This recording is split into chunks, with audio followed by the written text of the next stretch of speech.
Well, hello everyone. Welcome to the Good News Network.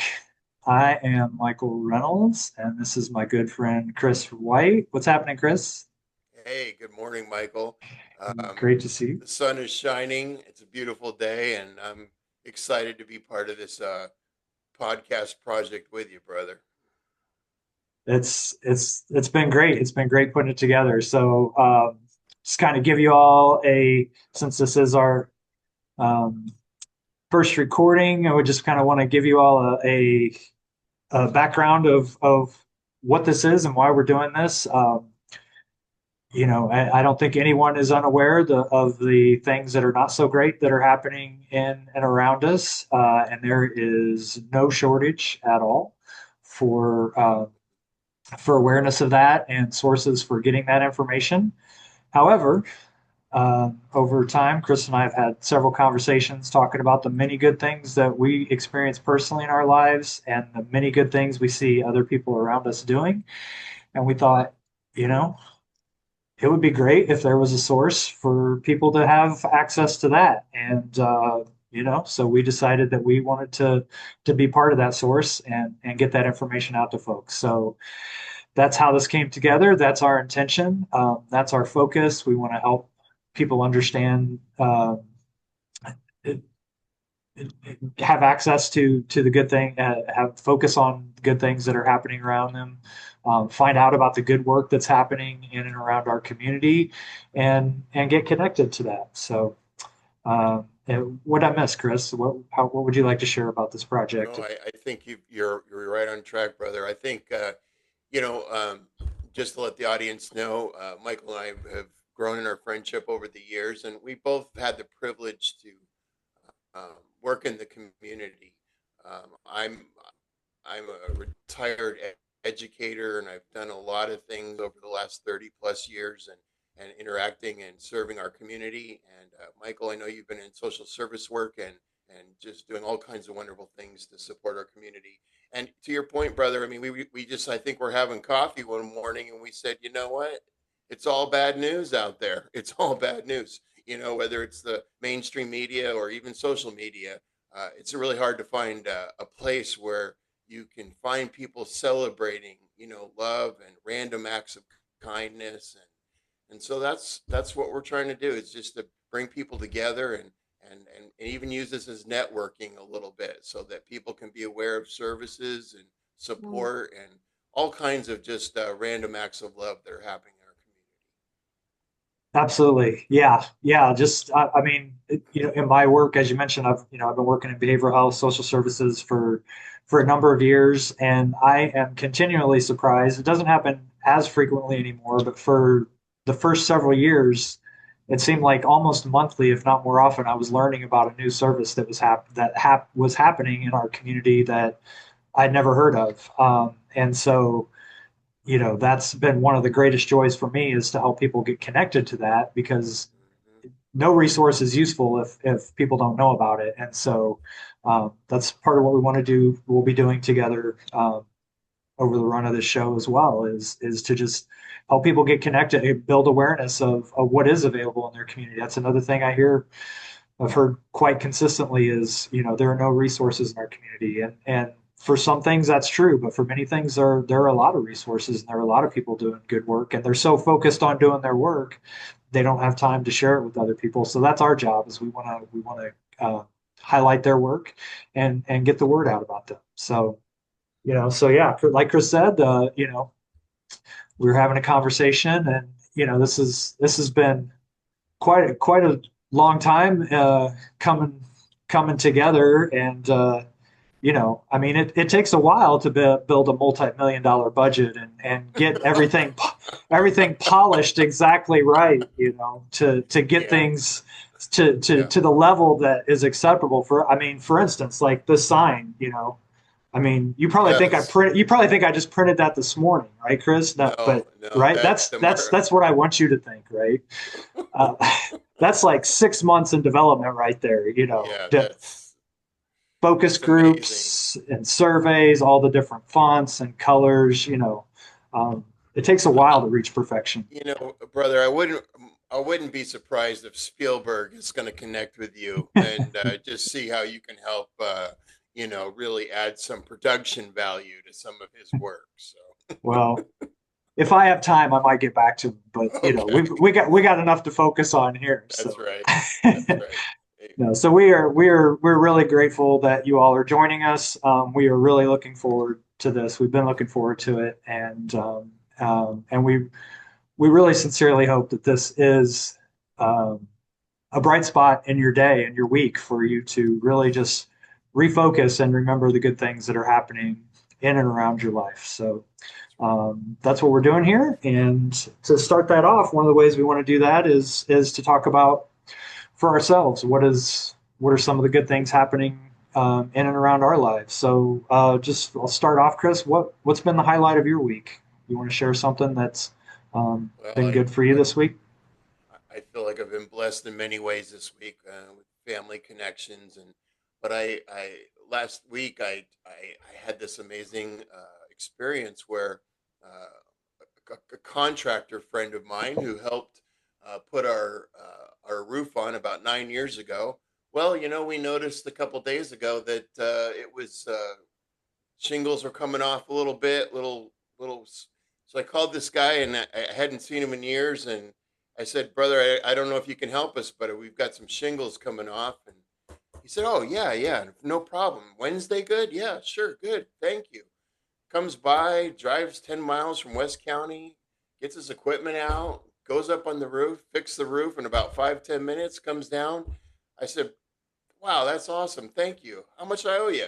"Oh, nothing, nothing. I just wanted to help you take care of that and appreciate you, and I'm glad we got it fixed."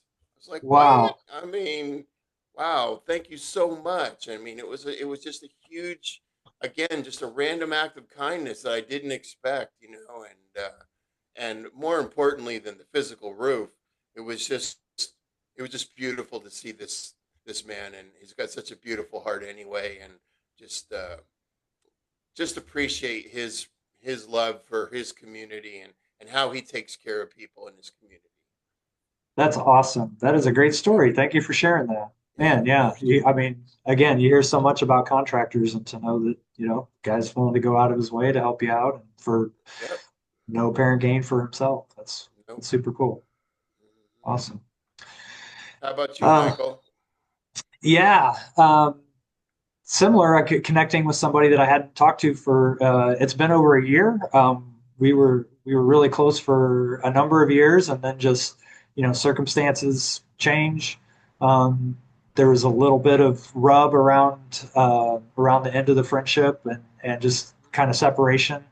It just I look at things as timing, and so no hard feelings or anything, but time just kind of went by, and had a chance to reconnect, and it was really cool because you know just having it's a reminder of the little things are the little things, but the connection goes on forever, right? And That's so right.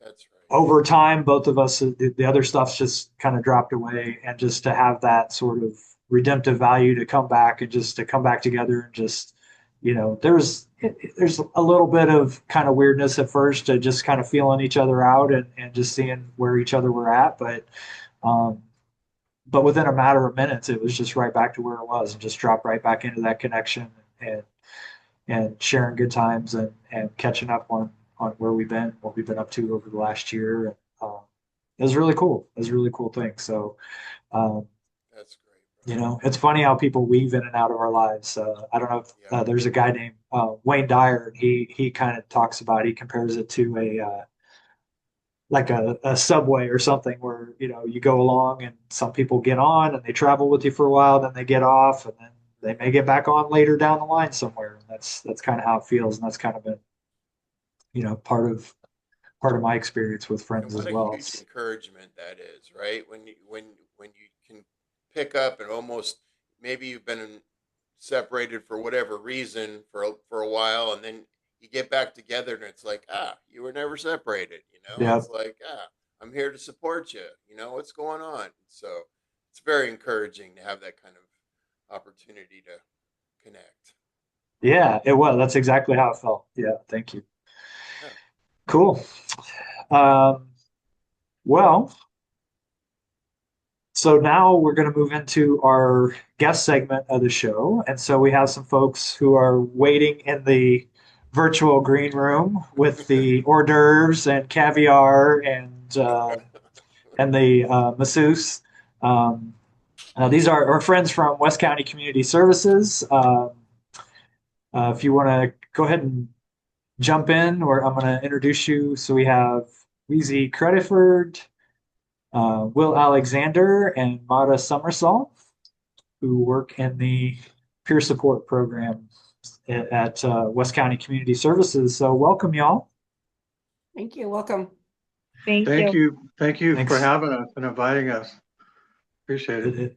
It is a pleasure. It is a pleasure. So, um, so I know you've been listening in, and we talked a little bit about the focus of the show, and I know that over the last year or so, you all were working on a project called Creating Environments of Peace.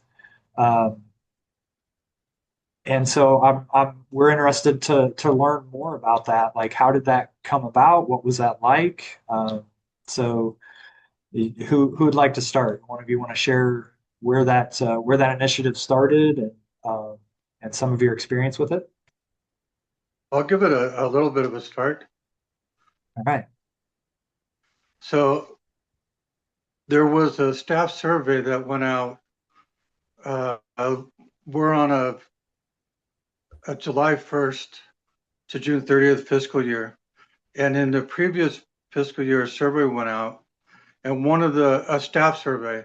And one of the things that came back was people wanted more training in conflict management, conflict resolution, managing conflict. And so we started doing different staff training related to managing conflict and dealing with really difficult situations and how to manage that. And the amazing thing was, to me, is they became very organic and transformational in the training itself. And it also then, at least from my point of view, it translated into, at the Wellness and Advocacy Center, where I work, into a real transformation with our members and the interactions that we had with our members.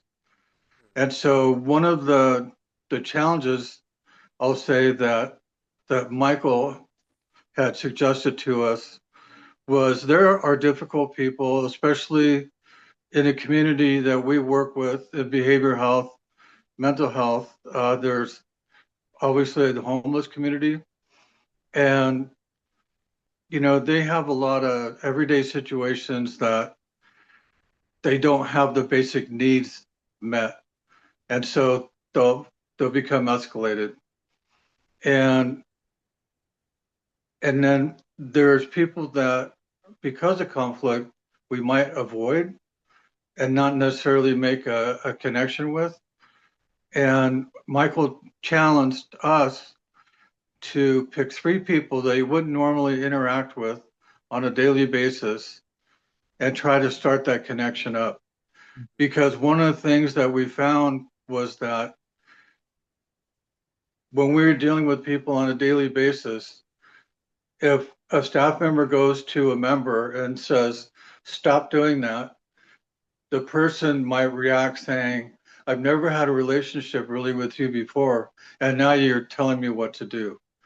And so establishing the connection first and the trust relationship and building that connection, then when we go to somebody and maybe we, hey, can we do it this way or that way?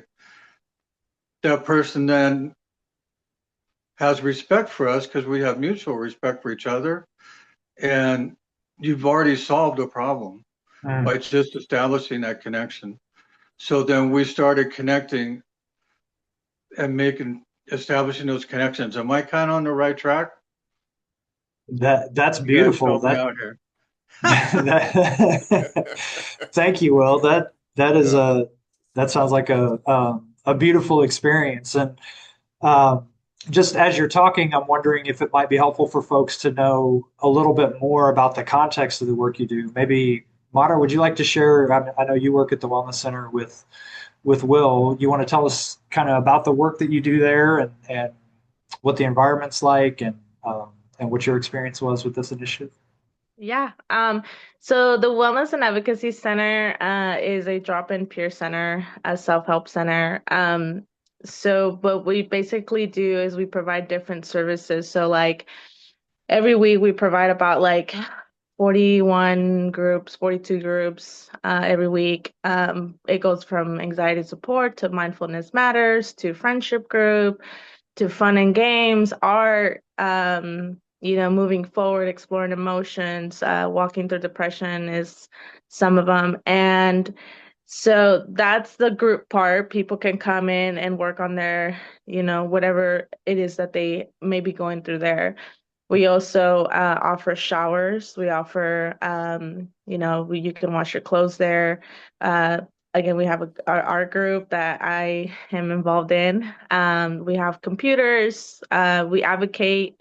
We have a lot of resources. We have a resource area, and sometimes that could be overwhelming. So sometimes if people need it, we help advocate for them to figure out how to get some of the resources. And the peers part of it is we really just use our lived experience to um, reach people. We've been there, some way, somehow, and, we made it out of there. And so we just use that to kind of give people hope that, this is not what they're meant to do, is be in the streets, use drugs or live with their mental health. So they can work on their mental health, and you can actually manage your mental health and live a somewhat normal life, right? What we categorize as living standard life.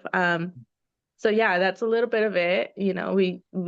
Our job is to connect, to make connections. Somebody walks in, we just have to really try to maintain them, like, and make them feel like they're safe and they're comfortable and that they're able to be themselves, that they don't have to, you know, put on this persona or something like that.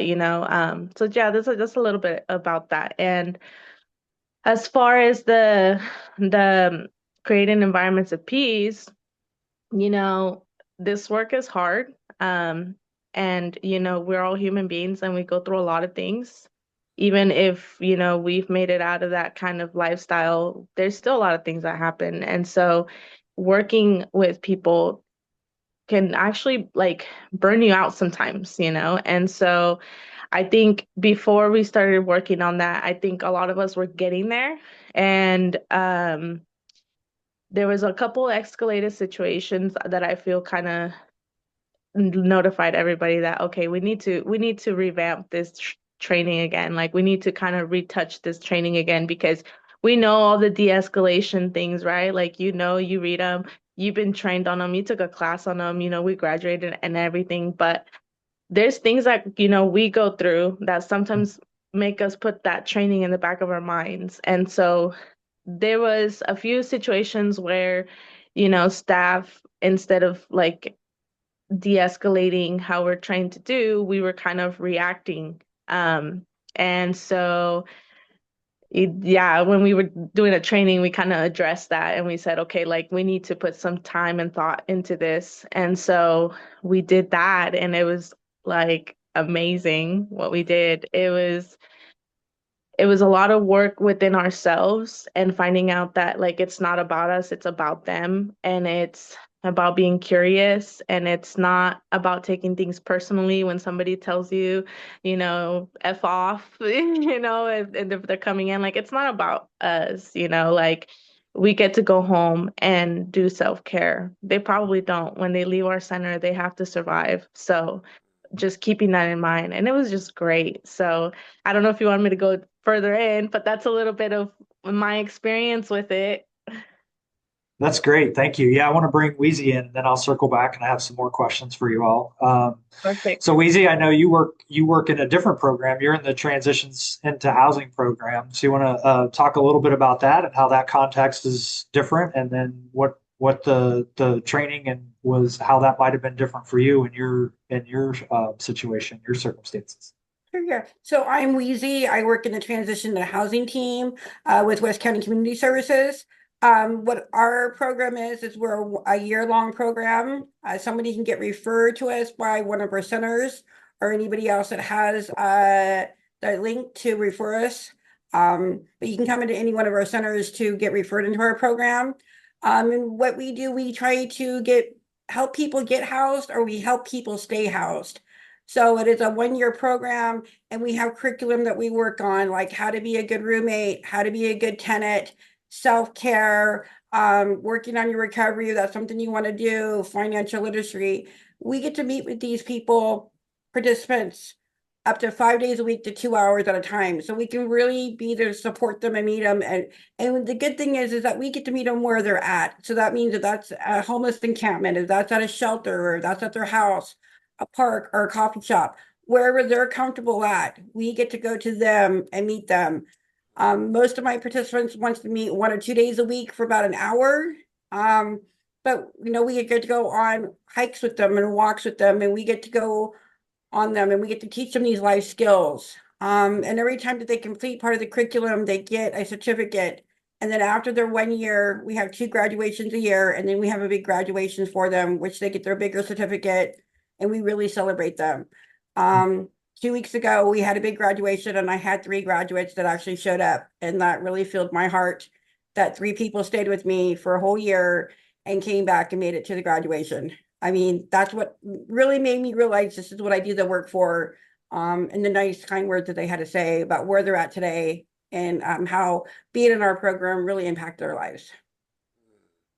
That is beautiful. I mean, for folks in a major life transition, a major housing transition, to commit to an entire year of meeting with someone that shows some real commitment, some real dedication, and also is a testament to the value that they see in that relationship that you're building with folks over that time. So that's beautiful. Chris, do you have any questions for the folks about the services or anything that you've heard them talk about so far?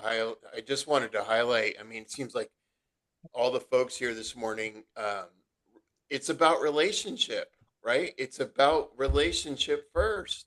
Yeah. It's so wonderful to hear these resources that are available to folks, but you have to establish relationship. Without it, you're not going to go very far with that. And relationships are difficult. They're tricky, and emotions get in there, and pride gets in there, and all of that. And what I hear these folks saying is, hey, we're just meeting people, and we're self-reflecting. What's my part in this relationship? And so it's so encouraging. I just want to hear more. Michael, Yeah, so I can continue on about how I did so when we were on the panel, in May about this, I really like what was taught about, how we have to keep ourselves calm, when something that gets escalated, it's not about us, it's about them. And, we really have to hold space for them, and we really have to hear them, and we really have to do it without judgment, and reflect back and going, okay, this is what I'm hearing you saying. Am I hearing you correctly? And really be empathetic with them and understanding them, because we are a peer. So we should have experienced what they're experiencing sometime in our life. Our mental health challenges, our homelessness, our shelters, losing everything, anything that had came up, working in the peer program, or even in my, even with me, because I'm out in the community, hearing that and having to de-escalate that, we should be able to connect on that right there, and holding that space for them and understanding them and giving them that time. That's all people want, is somebody to hear them and give them that 5 minutes of talking without interrupting them. And I know that a lot of us kind of forget about that, because we want to try to give them and try to solve things. And I learned a lot about that. And then that's what really gave us the peace, going, wow, I don't have to do anything besides listen and and kept them calm. And as long as they can calm down and we give them that, it makes a big difference. And that's where my peace comes from, is staying calm and holding space. That's beautiful, Weezy. Yeah, thank you. That as I'm hearing all of you talk and hearing, curiosity, reflection, connection, relationship, I'm thinking this phrase is running over my mind that I heard several years ago is that nobody cares what you know until they know that you care, right? And so listening and just being present consistently over time communicates that, I think, as clearly and probably more effectively than anything we can say, is just being that power presence and just being with folks is a beautiful thing. So thank you for sharing that. I was wondering if perhaps our other guests could think of a story that maybe represents the work that they do. I really appreciate Weezy's story. Really, it's so personal. It's so real. Um, do our other guests maybe have a story they could share? I mean, for me personally, I had a professional career, and then my son OD'd on heroin, but he didn't die. He was in the hospital for 10 years. And my wife and I left our jobs to go be with him in the hospital. And after all our savings was gone, we became homeless. And so homelessness is such a major challenge. And also during that time, I was going through PTSD. I had, very severe childhood trauma from an abusive father. And a lot of that PTSD came back out during that time. So I started using mental health services, and I went actually into the Redwood Gospel Mission New Life program and was able to transition back. And, I have my own place. I have a job, obviously at the Wellness Center. And so part of that, like, has been discussed is, we have this lived experience. And so we are now basically demonstrating just by our day-to-day how we act is we are living examples that there's hope and there's, a potential purpose and a future, and you don't have to be stuck in that, whatever that situation is. And one of the things that happens at the Wellness Center is that because we are present and because we are relating to people with our own lived experience, we have multiple people, let's say, have been homeless for years, and they come in and we have different training and internship programs. And so we get people that have this long-term chronic homelessness, and they see other people's success, and then all of a sudden they have hope and they start coming out of it, and they maybe get one of these training or internship jobs, and then maybe they get into the transitional housing program. So we are seeing lives transformed on a daily basis. It's a miracle watching this happen. And so for me, I mean, that's at the end of the day, it's not about me. It's seeing the transformation happen in people's lives. It's so beautiful, Will. And as you well know, love is the engine of all of that, right? I mean, that's the power. And when you create relationship and you give somebody hope and it's transformative, and it's so I thank you for the work you do, Will, because you are making a difference in this community. Hmm. Yeah, that's beautiful. These stories are amazing. Rada, did you have a story of uh, something that you experienced of through involved in this training and maybe a relationship that was transformed with a member or someone else in your life that you wanted to share? Yeah.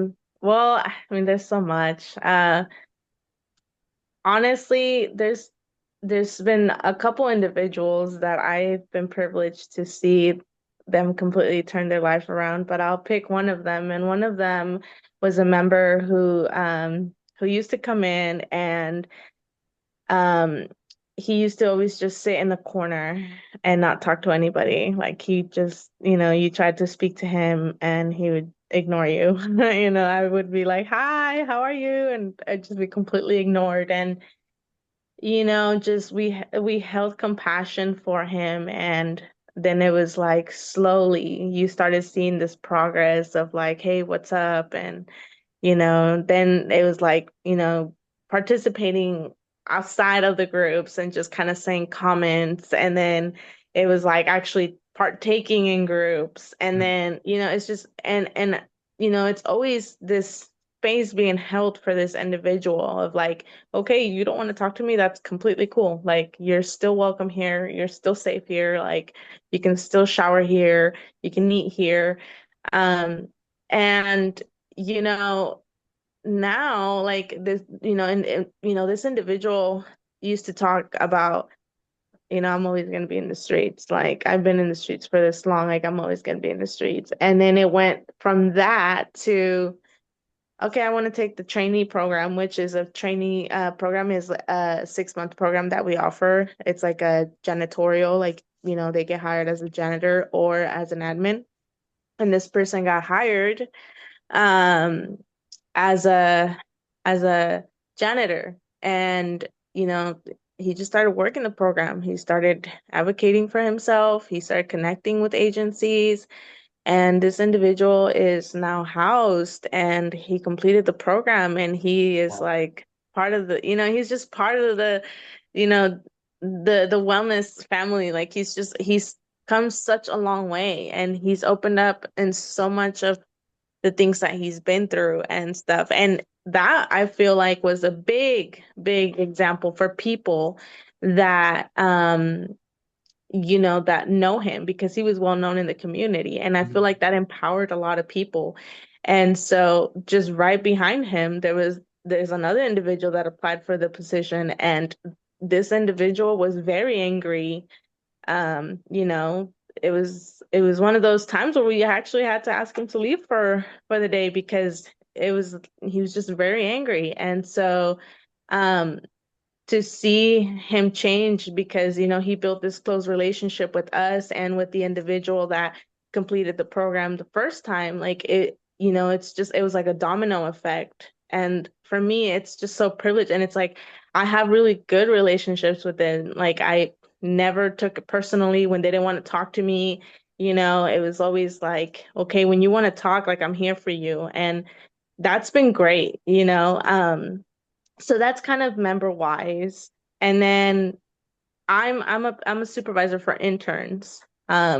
So there's an intern that I currently have where this person has been coming as working the groups for many years. And this individual has mental health diagnosis. There's a lot of I think there's like schizophrenia and just a whole bunch of stuff. And this individual took the class, the peer support class, and he was able to complete that class, and he took the test and he passed. And, this person has never had a job, and he is now working as my intern, and he has Wow. proven to people that he is no longer his diagnosis, that he can work, and do more than that. And he's doing great. Like, I knew that it was going to be a challenge when we first hired him, but I knew he was the one that I wanted to hire, because I knew that, this was just his trajectory, and he's been doing so great. So it's just those things that make my job so worth it, because there is a lot of bad things. There's a lot of dead ends. There's a lot of frustrating moments, when you're trying to help members, but then there's these moments where you're just like, wow, like this is what makes my job like worth it. It's just things like that.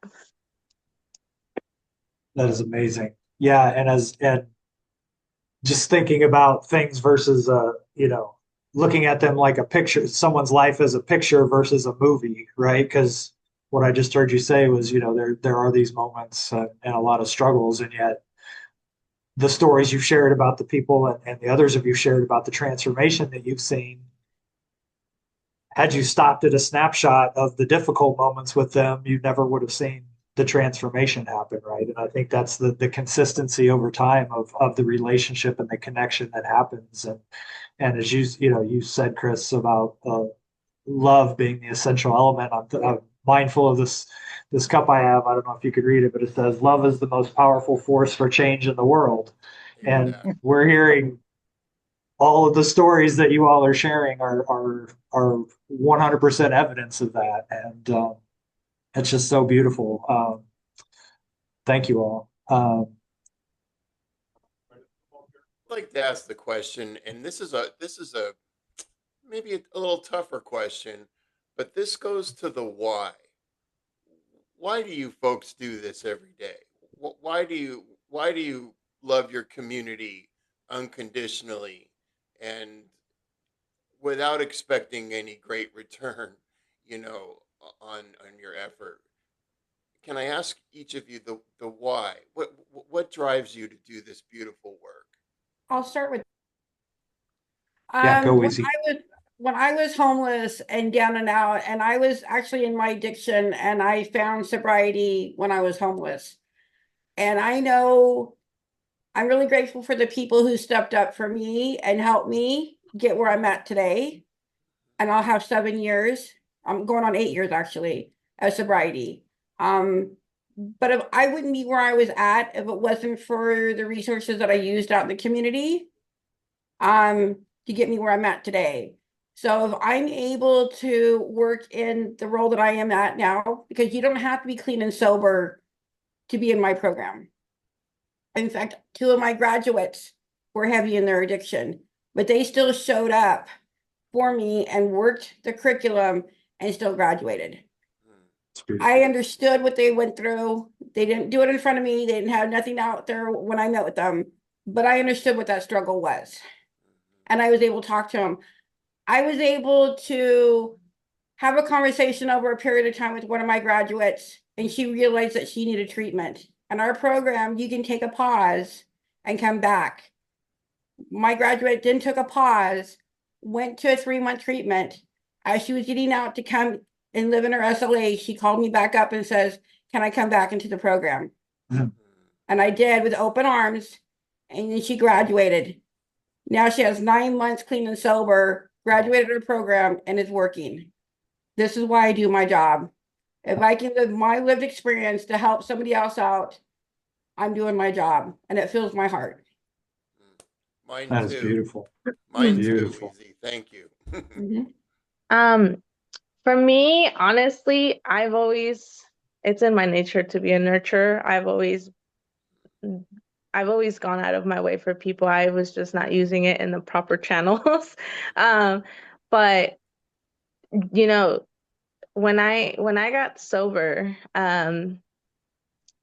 I actually enrolled into the peer transitions into housing program, and my peer support was like the most amazing person that I've ever met, and it was so essential. Like he played such a big part in my sobriety because there was still a lot of things that were coming up, and he just knew, like he just got me, like he told me his experience, like he was a heroin addict, and he was probably worse than I was, and he just gave me hope. And whenever I was like having a bad day and he would come to me, like he would just like help me, And then when he told me about the class, he's like, you are a natural, like you are a natural. You should be doing peer support. And he encouraged me to take the class, and I had so many self-doubts, and through it all, like I think at the first 3 classes he was there with me, just helping me, with the assignments and stuff, and he just encouraged me. And just seeing him put that role model um example, it was like I want to do that. Like I can help people, like with my lived experience. And I think that is why, because I live a lifestyle now where like I'm supposed to serve. Like that's what my job is to serve people and to help people find purpose.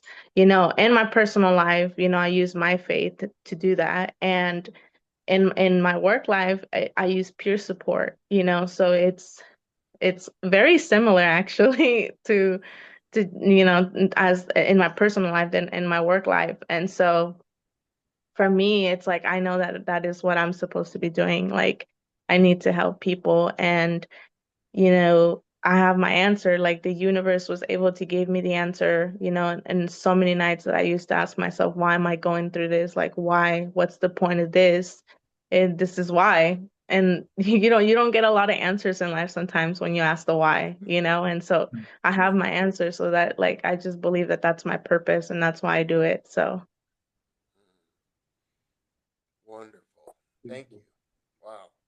Well, then I could just say real quick, um, because I went through the year-long New Life program at the mission, one of the things that you do is you get a coach, mentor, and a sponsor, and you build these connections. And when I was at my deepest, darkest time in homelessness, it was somebody said the word love. It was the love that I was shown that these people were willing to take time out of their lives to be available for me. They became living examples for me. And then 4.5 years ago, my wife passed away from COVID. And I was, you're looking for answers, and we were married 37 years, so it was a big deal. But a person that lost their spouse, I said, how'd you get through it? And he says, by serving. And so I've learned now that because I can, I just want to make myself available for people. And it's making myself available for people at the Wellness and Advocacy Center. And I also volunteer at the Redwood Gospel Mission. I'm mentoring a guy that's about to graduate. I teach a class there. And so I just fill my time. I've served at my church. I started volunteering and serving there. And so that's how I fill my time. And I just want to be available. And it's not about me anymore. That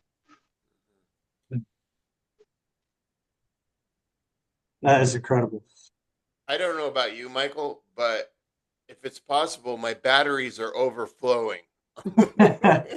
I'm telling you, I'm thinking we need a 3-hour show to. I mean, I have so many other follow-up questions, and I know that you all have. I mean, we've just scratched the surface of your experience and the goodness that you all have experienced personally and have witnessed in others. And I know we could go on and on, but I just want to say, thank each of you for showing up each day and being there, and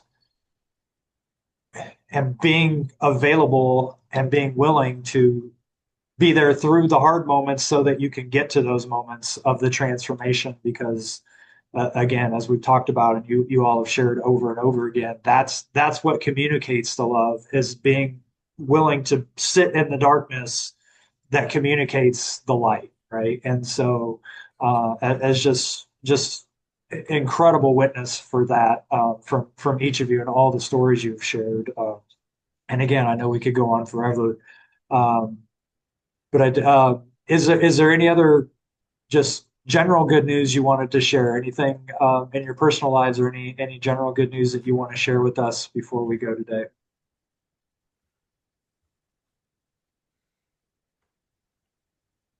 I Anything had you've a seen in wonderful the weekend. I had a yeah. wonderful weekend. It's nice to have good people around us, that all have the same morals and the same support around us. My friend came in from Napa, took us out to the lake, went to offer money for the gas, and he said, no, it's not about that. It's about, bonding and spending time with you guys and watching everybody have fun. Same thing, go to the pool. Hey, look at when we help out, with the barbecue. No, no, no, this is on us. It's just nice to have friends and we surround around people, we're all believers in Christ, and it's just kind of nice because we all will circle back around. I know my time will be to serve them eventually, and the barbecue will be at my house one time. But it's just nice to have good people in our life. And the act of kindness, I'm a pinup Dapper Dames. And last weekend we actually put in $20 and we went out in the community, the grocery outlet, and when the checkout came around, we each helped out a family with $20 to help pay for their groceries. Oh, that's awesome. Yeah. Very cool. Thanks, Weezy. Mm-hmm. I have one personal accomplishment just recently. Yeah. I went through the peer support certification program and then got the job at the Wellness Center and was an intern. Maura was my supervisor. But there's now a new Medi-Cal peer support certification program to be able then to pass the state exam. And I just completed that program. And it was Awesome. this was all on my own time. And, you know, it's just personal growth and trying to continue to move forward. Congratulations, Beautiful. Will. Yeah, that's great. Nice. Let's see. So there's a couple things. So I've been doing a lot of self-care this past week, so that's been really good to me. I've actually have had time to sit down and do like some time for myself, which I don't really get a lot of that because I work and then I'm married, so there's like, cooking for family, cleaning and maintaining the household. So it's a lot, by the time that I'm going to bed, there's really not much energy that I have left to do my self-care. So I've been doing a lot of that, which has been really great. And there's been a lot of revelation in my days lately, which have been positive. My sister-in-law, well, she's gonna be my future sister-in-law. She's getting married in 2 weeks, so she just asked me last minute if I would be her bridesmaid just because we've Aww. definitely gone closer. So that was exciting to see. But they've also been coming to church, and for me that is a huge thing. Me and my husband work really hard to kind of advocate for family to come and join the movement. But so I just seeing a lot of family come out to church, it's been a blessing. And then this actually has been a while, but we talk about good news. You know in July I was able to go to Arizona, to Prescott, Arizona, to a conference for my church. And you talk about good news. It was a huge church with people all over, from people all over the world. And just seeing so many people be driven by love, that was so encouraging. And then they played this video of like churches that were planning all over the world and all the good testimonies that there is all over the world. So that was like so encouraging to see. Because yes, I remember like when I was watching that video, like at one point I was like, all the bad things that are going on in the world, but yet look at all the good things that are happening. And that was just like so encouraging. So I came back on fire. And I'm just, yeah, so I'm still definitely driven by that. Every time I try to slack myself off and try to like, like when I try to like when my body tries to lose that, my old habits try to come in, like I always take myself back. And I'm just very involved in it. I have to keep my cup full because if not, I dry out. So those are definitely good things that I want to share. Beautiful. So much goodness, so much amazing goodness. Thank you all for sharing not only about your work, but about your lives and why you do this work, and why it's so meaningful for you, and for all those who invested in you to be at this point in your lives is such a um, it's incredibly encouraging for me to hear that, and I'm sure for others watching. So, thank you for your willingness to share that. Super grateful. And we will put in the show notes, we'll put the contact information. So if folks are interested in getting in connection with your programs, so they can whether they know someone who could utilize the services, who could benefit from those services, or if it's something that they want to get involved with themselves and support. So, Yeah. thank you all for being here. Really appreciate it. Thank you. Thank you so much. My cup is overflowing. Thank you. Thank you, Michael. Thank you, Chris, for Thank inviting you. me. Thank you for doing this and bringing good news to people. Yeah. It is a pleasure. Thank you all. All right. Well, thank you. We're going to say goodbye to our guests for now, and then Chris and I will wrap up here with the show. So thank you, Mara. Thank you, Weize. Thank you, Will. Appreciate you Okay, being here. thank you. Thank you for the work you do. Thank you for being you. And I just want to say thank you guys for taking the time to do this, because it's gonna do something to somebody out there. This is amazing, and anything that we can do, please let us know, and we support you guys all the way. So good luck. awesome. Thank you. Thank you all. Enjoy the rest of your day. Uh-huh.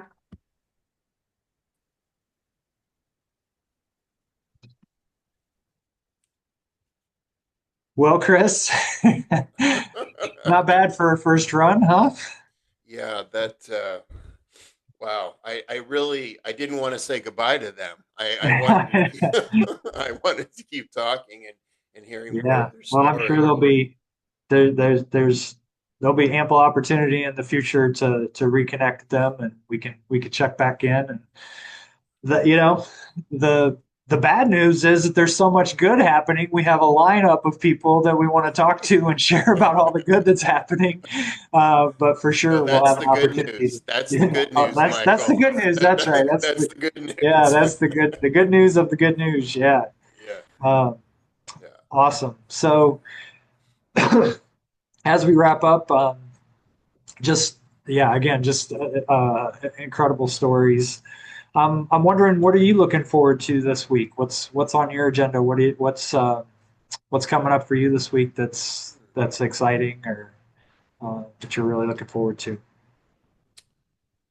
Well, on a personal note, I always enjoy spending time with my grandson, and so I am actually looking forward to that. And he's a year and a half, and he's starting to figure out trikes and bikes and things like that. So, as a grandpa who enjoys transportation on the two-wheeled vehicles, bicycle and whatever, I look forward to playing with him and helping him getting more comfortable on that on a two-wheeler. That's awesome. I knew we wouldn't make it through the show without you mentioning the grandson. So, Yeah, I mean, what better I news know. is there? What better Yeah, news is there than exactly. spending time with your Amen. first grandchild? That is so cool. Amen.